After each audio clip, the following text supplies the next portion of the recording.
Hello everyone. आज के video में हम लोग स्टार्ट करने जा रहे लैंड लॉ का सबसे first topic, that is registration act 1908। Concept बहुत छोटा है, बहुत छोटा सा पार्ट है, ज़्यादा कुछ इसके अंदर टॉपिक्स है नहीं। तो चलो स्टार्ट करते हैं विदाउट वेस्टिंग एनी टाइम। सबसे फर्स्ट हम लोग देखते हैं कि जो एक्ट बना है ना, रजिस्ट्रेशन एक्ट 1908, ये क्यों बनाया, क्या जरूरत है इसकी। So the registration of a document inter alia ensures its a proper preservation and record. The registration act 1908 is the law relating to the registration of the documents. Registration is of a document and not of a transaction. ये चीज़ याद रखना कि देखो, आज कोई भी जब property खरीदता है तो प्रॉपर्टी एक पर्सन अपने नाम पे खरीदता है या किसी भी नाम पे खरीदता है, ठीक है। लेकिन जब वो पर्सन किसी और को प्रॉपर्टी सेल आउट करता है ना, तो वो जो उसने प्रॉपर्टी ट्रांसफर की ना, उस ट्रांसफर का रजिस्ट्रेशन करना पड़ेगा कि भाई पहले मैं ओनर था, अब मैं ओनर नहीं हूँ, अब ये ओनर बनेगा। तो वो बताने के लिए उस पर्टिकुलर जो भी प्रॉपर्टी का ट्रांसफर हुआ है उसका गवर्नमेंट रिकॉर्ड में अपडेटेड इंफॉर्मेशन होना चाहिए कि who is the existing owner and who is the new owner. इसके लिए उसका रजिस्ट्रेशन करना ज़रूरी है। और एक चीज़ याद रखना, ये रजिस्ट्रेशन डॉक्यूमेंट का है। तुम्हारी ओनरशिप के जो डॉक्यूमेंट्स होंगे ना, जो तुमने प्रॉपर्टी खरीदा होगा अपने नाम पे, उसका जो डॉक्यूमेंट होगा उसका रजिस्ट्रेशन तुमको करना है। ये तुमको कोई ट्रांजैक्शन का रजिस्ट्रेशन नहीं करना है, ठीक है। चलो तो इसमें आगे बढ़ते हैं। फिर रजिस्ट्रेबल डॉक्यूमेंट, रजिस्ट्रेबल डॉक्यूमेंट की मैं बात करूं ना, तो इसमें दो इंपॉर्टेंट सेक्शंस आते हैं। पहला सेक्शन आता है सेक्शन 17, जिसमें कंपलसरी रजिस्ट्रेशन बोला है कि चाहे कुछ भी हो जाए, सेक्शन 17 में तुम्हारा अगर डॉक्यूमेंट आया तो तुमको कुछ भी हो जाए रजिस्ट्रेशन तो करना पड़ेगा भाई। लेकिन वैसे ही एक है सेक्शन 18, जिसमें ऐसा बोल दिया गया है कि तुमको रजिस्ट्रेशन करना है तो करो, नहीं करना है तो मत करो, वो तुम्हारी चॉइस है अल्टीमेटली। मतलब सेक्शन 18 तुम पे छोड़ दिया है कि रजिस्ट्रेशन करना है, if you want to do you can, if you don't want to do, if you are not interested चलेगा, मत करो, रिक्वायर्ड नहीं है। लेकिन सेक्शन 17 में तुमको कंपलसरी रजिस्ट्रेशन करना पड़ेगा। लेकिन अभी हम लोग सबसे पहले देखेंगे कंपलसरी रजिस्ट्रेशन, सेक्शन 17(1) क्या है कंपलसरी रजिस्ट्रेशन वाले डॉक्यूमेंट। तो सबसे पहले आता है instrument of gift of immovable property. अगर देखो मेरे पास कोई प्रॉपर्टी है, अगर मैं किसी को प्रॉपर्टी गिफ्ट करता हूँ, क्या किया मैंने, प्रॉपर्टी गिफ्ट। गिफ्ट में भी याद रखना, we are talking about only immovable property. हम और कोई प्रॉपर्टी की बात ही नहीं कर रहे। कौन सी बात कर रहे, इमूवेबल प्रॉपर्टी की बात करें। कि समझो अगर मैं किसी को कोई प्रॉपर्टी जो मेरी है, अगर मैं किसी को मेरी इमूवेबल प्रॉपर्टी गिफ्ट करता हूँ, तो वो जो गिफ्ट डीड बनेगा, क्या बनेगा, गिफ्ट डीड बनेगा। सेल होता तो सेल डीड बनता है, बराबर। मॉर्गेज है तो मॉर्गेज डीड बनता है। लेकिन ये गिफ्ट है तो गिफ्ट डीड बनेगा, और जो गिफ्ट डीड बनेगा उसका रजिस्ट्रेशन कंपलसरी है। चाहे अच्छा लगे बुरा लगे, तुमको रजिस्ट्रेशन करना ही पड़ेगा तुम्हारी गिफ्ट डीड, ठीक है। दूसरा, other non testamentary instrument other than the instrument of gift of immovable property which purport or operate to create, declare, assign, limit or extinguish, whether in a present or in future, any right or title of interest, whether vested or contingent, of the value of rupees 100 and upwards, to or in immovable property situated in the district in which this act is in force. Non testamentary instrument, non testamentary instrument मतलब दो living person के साथ अगर कोई transaction हो रहा है, मतलब दो लिविंग पर्सन, एक लिविंग पर्सन अपनी प्रॉपर्टी दूसरे लिविंग पर्सन को बेच रहा है। क्योंकि विल होता है ना, विल, उसमें देखो एक पर्सन दूसरे पर्सन को बेचता, ट्रांसफर तो करता है, लेकिन एक जिंदा होता है एक नहीं होता है। लेकिन जब मैं बोलता हूँ ना नॉन टेस्टामेंट्री इंस्ट्रूमेंट, मतलब both the person are living, दोनों पर्सन जिंदा है, ठीक है। So other non testamentary instrument, अभी यहाँ पे जो पूरा बकवास लिखा है ना, इसका मतलब सुन लो। विच पॉपर्ट और operate to create, declare, assign, limit और एक्सटिंग्विश। चाहे तुम उसके फेवर में राइट क्रिएट कर रहे हो, प्रॉपर्टी से रिलेटेड डिक्लेयर कर रहे हो, उसको राइट असाइन कर रहे हो, उसको लिमिटेड राइट दे रहे हो, ठीक है, कुछ भी कर रहे हो, वेदर इन प्रेजेंट और फ्यूचर, चाहे on the spot right they रहे हो, चाहे फ्यूचर में राइट दे रहे हो, बोलते हैं ना 6 महीने बाद ये राइट मिलेगा, वैसे any right, title of interest, whether vested और कंडीजेंट, या कंडीशनल वाला राइट दे रहे हो या कंडीशनल फुलफिलमेंट पे राइट दे रहे हो, लेकिन अगर उस इमूवेबल प्रॉपर्टी की वैल्यू अगर 100 रुपये से ज़्यादा है और वो प्रॉपर्टी ऐसी जगह सिचुएटेड है जहाँ पे ये एक्ट एप्लीकेबल है, तो भाई रजिस्ट्रेशन करना पड़ेगा। तो वो कितना कुछ एक ही स्टेटमेंट के अंदर इन्होंने बोल दिया, मतलब सब भावना एक ही स्टेटमेंट में इन्होंने निकाल दी बाहर। ठीक है। तीसरा, non testamentary instrument which acknowledge the receipt of the payment of the consideration. देखो, अगर मैंने किसी को प्रॉपर्टी ट्रांसफर की तो वो मैंने सेल डीड बनाया, समझो। अब वो सेल डीड का एक एक्नॉलेजमेंट कॉपी होता है, एक रिसिट कॉपी होता है। मतलब जैसे समझो सामने वाले ने मुझे 1 करोड़ पे किया है, तो वो पेमेंट का जो पेज होगा ना कि चेक से दिया, कैश में दिया, डिमांड ड्राफ्ट के थ्रू दिया, कैसे दिया है, वो उसके ऊपर लिखा होगा। तो वो जो पेज होता है ना जहाँ पे आपकी पेमेंट डिटेल्स, कितना पेमेंट किया है, सारा कंसिडरेशन पार्ट लिखा होगा, उसका भी रजिस्ट्रेशन कंपलसरी है। तो जनरली लोग क्या करते हैं, जब सेल डीड बनाते हैं ना तो उसमें पीछे वो पेज रिसिट वाला, पेमेंट वाला, कंसिडरेशन वाला अटैच कर देते हैं और एक ही साथ सबका रजिस्ट्रेशन हो जाता है। कोई बार बार अलग अलग रजिस्ट्रेशन करने नहीं चाहता इसका। ठीक है। लेकिन अगेन यहाँ पे इंपॉर्टेंट चीज, प्रॉपर्टी की वैल्यू 100 और मोर। ठीक है। Then fourth, lease deed for the duration is 12 months और मोर। अगर देखो मैं किसी को प्रॉपर्टी रेंट पे देता हूं लेकिन रेंट ड्यूरेशन अगर 12 महीने या उससे ज्यादा रखता हूं तो फिर उसका भी रजिस्ट्रेशन कंपलसरी है, 12 मंथ्स और मोर। इसके लिए समझा, इंडिया में लोग 11 महीने के रेंट एग्रीमेंट क्यों बनाते हैं, बिकॉज 11 महीना तुमने बनाया तो रजिस्ट्रेशन इज ऑप्शनल, इसके लिए 11 महीने करते। क्योंकि बचपन में मैं ऐसा बहुत सोचता था, 9 महीना नहीं, 10 महीना नहीं, 6 महीना नहीं, 11 महीना ही क्यों 11 महीने का रेंट एग्रीमेंट बना रहे। तो रेंट एग्रीमेंट 12 महीना और उससे ज़्यादा रखा तो रजिस्ट्रेशन कंपलसरी करना पड़ेगा, इसके चार्जेस लगते हैं। और 11 महीना रखा तो रजिस्ट्रेशन ऑप्शनल, तो वो एडिशनल खर्चा तुम बचा सकते हो उधर। ठीक है।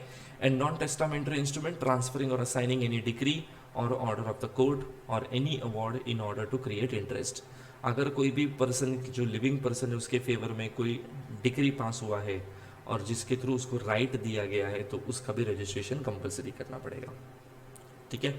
तो बेसिकली कंपलसरी रजिस्ट्रेशन में 5 डॉक्यूमेंट आता है जिसका रजिस्ट्रेशन कंपलसरी है। पहला, गिफ्ट, जिसका इमूवेबल प्रॉपर्टी का गिफ्ट होगा, रजिस्ट्रेशन कंपलसरी।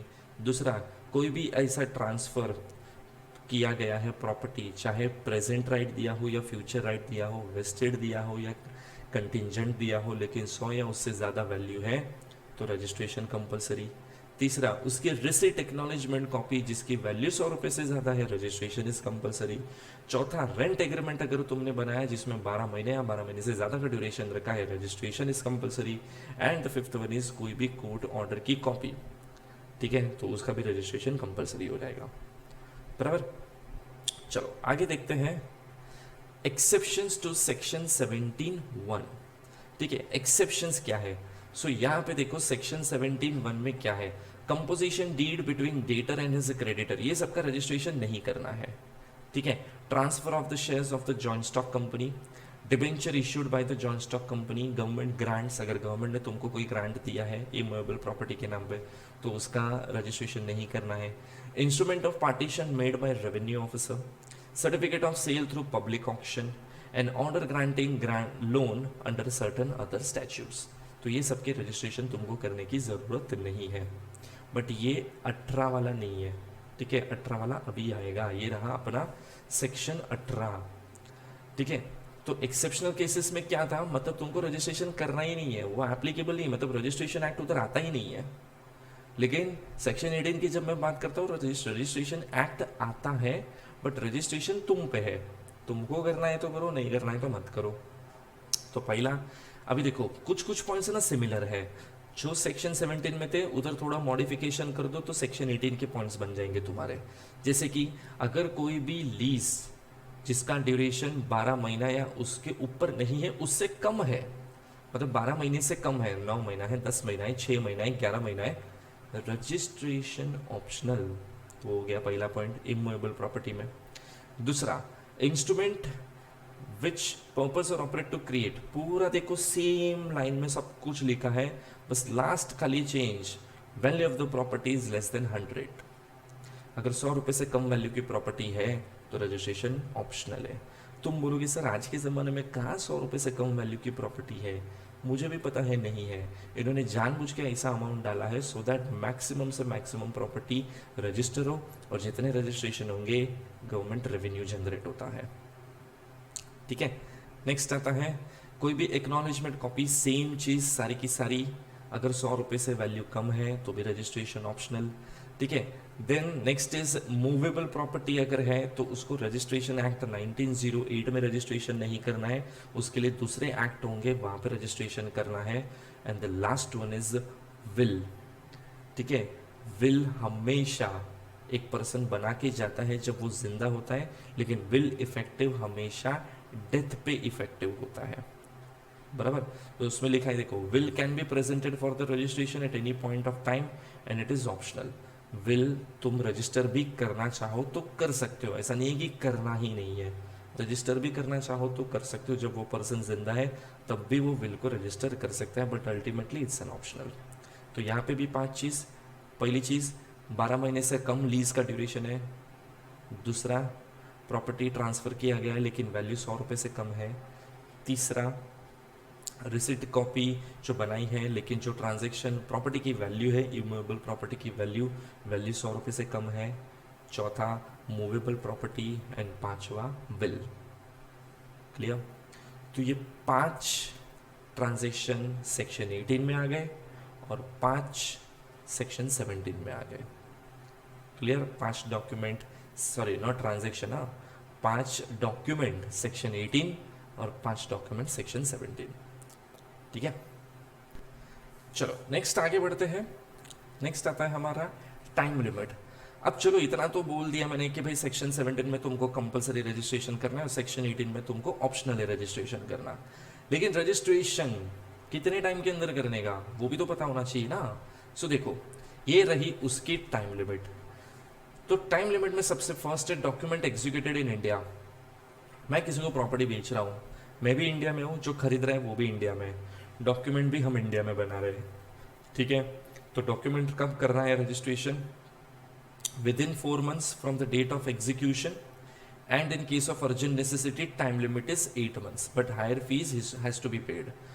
जिस दिन हमने डॉक्यूमेंट क्रिएट किया, एग्जीक्यूट किया, वहां से लेके 4 महीने के अंदर रजिस्ट्रेशन करना है, और अर्जेंट सिनारियो में 8 महीने का टाइम मिलता है, लेकिन उसके लिए फीस एक्स्ट्रा लगती है। लेकिन डॉक्यूमेंट आउटसाइड इंडिया में बना है, समझो जैसे मैं और कोई पार्टी हम लोग दुबई में मिले, दुबई में हमने इंडिया में बैठे इंडिया की एक प्रॉपर्टी बेच डाली, किधर? दुबई में। डॉक्यूमेंट किधर बना दिया? दुबई में। ठीक है, तो उसका रजिस्ट्रेशन कब करने का? तो उसका रजिस्ट्रेशन करने का विद इन 4 months, लेकिन फ्रॉम कहाँ से? 4 मंथ गिनो से, कहाँ गिनोगे कहाँ से?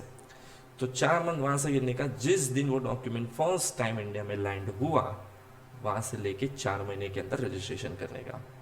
जिस दिन फर्स्ट टाइम, मतलब एग्जीक्यूशन के बाद, वो डॉक्यूमेंट बनाने के बाद फर्स्ट टाइम जब डॉक्यूमेंट इंडिया पहुंचता है, फर्स्ट टाइम इंडिया में आया, वहां से लेके 4 महीने के अंदर रजिस्ट्रेशन कंपलसरी करना है। ठीक है, चलो उसके बाद देखते हैं next, effect of non registration. काफी लोगों को ये सवाल होता है कि चलो समझो रजिस्ट्रेशन तो कंपलसरी है, लेकिन समझो अगर रजिस्ट्रेशन नहीं भी किया तो क्या ही हो जाएगा, क्या फर्क पड़ गया रजिस्ट्रेशन नहीं करूंगा तो? देखो कंसिक्वेंसेस, अगर तुमने रजिस्ट्रेशन नहीं किया, देखो 17 में रजिस्ट्रेशन नहीं करोगे तो बहुत भारी कंसिक्वेंसेस है, 18 के हिसाब से रजिस्ट्रेशन नहीं करोगे तो कोई फर्क नहीं पड़ता है, वैसे भी ऑप्शनल है, लेकिन 17 में नहीं करोगे ना, तो देखो a person can not claim any immovable property. अगर समझो जो मैंने प्रॉपर्टी किसी को बेचा ना, लेकिन वो भाई साहब ने रजिस्ट्रेशन नहीं किया उसका, ठीक है, तो उस पर्सन के पास जिसको मैंने बेचा है, वो पर्सन कभी भी ये इमूवेबल प्रॉपर्टी जो उसने खरीदी उस पर क्लेम नहीं कर सकता, अपना हक मांग नहीं सकता, ये मेरा प्रॉपर्टी है, क्योंकि तुमने रजिस्ट्रेशन ही नहीं किया। दूसरा, a person can not acquire any power with the property. Property से रिलेटेड राइट्स और जो भी पावर्स होते हैं वो भी तुमको नहीं मिलेंगे। And unregistered document can not be claim as an evidence in the court of law. सबसे इंपॉर्टेंट चीज, अगर वो कल पर्सन कोर्ट में जाके केस करता है ना कि ये मेरी प्रॉपर्टी है, कोर्ट सबसे पहली चीज पूछेगा रजिस्ट्रेशन के डॉक्यूमेंट बताओ, जो तुम्हारे पास नहीं है। तुम खाली अनरजिस्टर्ड डॉक्यूमेंट, जो खाली डॉक्यूमेंट हमने पेपर में बनाया है ना वो दिखा है, वो रजिस्ट्रेशन नहीं किया उस पर, तो कोर्ट उस पेपर, भले पेपर है, भले सही है, सब कुछ है, कोर्ट भी मानता है यार डॉक्यूमेंट तो तेरे सही है बट तूने रजिस्ट्रेशन नहीं किया, तो बस कोर्ट उसको एविडेंस मानने से मना कर देगा कि इसको है ना फाड़ो और कोर्ट रूम के बाहर जाते जाते ना उधर डस्टबिन है उधर डाल देना, क्योंकि तुमने इसका रजिस्ट्रेशन नहीं किया है। ये भारी कंसिक्वेंसेस है। ठीक है, इसका एक केस देखते हैं, एच सी चक्रवर्ती वर्सेस के सरकार। केस में देखते हैं क्या है। So party fails to register a document for which registration was a mandatory, now he can submit such unregistered document as an evidence. लो महान इंसान, जिस पे कंपलसरी रजिस्ट्रेशन था, सेक्शन 17 में तुम्हारे डॉक्यूमेंट आ रहे हैं और तुम उसका ही रजिस्ट्रेशन नहीं करे और फिर कोर्ट को बोलते हो भाई एविडेंस मानो, ऐसा कैसा चलेगा। सो देखो, court stated that if registration is compulsory and if party fails to register the same, then such document cannot be treated as an evidence, कि भूल जाओ इसको हम एविडेंस नहीं मानेंगे। तो सॉरी, माफ करो, आगे बढ़ो। क्लियर? ठीक है, चलो तो ये अपना फर्स्ट एक छोटा सा जो टॉपिक है लैंड लॉ के अंदर, रजिस्ट्रेशन एक्ट। रजिस्ट्रेशन एक्ट इतना ही है लैंड लॉ के अंदर। ठीक है, तो वो वाला पार्ट यहाँ पे खत्म होता है। क्लियर?